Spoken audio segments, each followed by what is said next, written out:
જેતપુરના Dhoraji road પર આવેલા નવા રેલવે ઓવરબ્રિજ પાસે સર્જાયો ગમખ્વાર અકસ્માત। જેતપુરથી પેડલા ગામ જઈ રહેલા બાઇક ચાલકને રસ્તામાં ભરખી ગયો કાળ। ચાલુ બાઇકે આગળનું ટાયર અચાનક ફાટતા ચાલકે સ્ટેરિંગ પરનો કાબૂ ગુમાવ્યો અને ઝાડ સાથે બાઇક અથડાયું।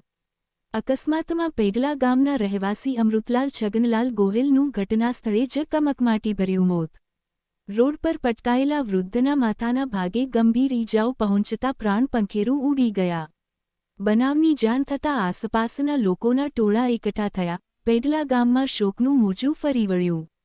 ઘટનાસ્થળે પોલીસ કાફલો દોડી ગયો। મૃતદેહને પોસ્ટમોર્ટમ અર્થે સરકારી હોસ્પિટલ ખસેડાયો।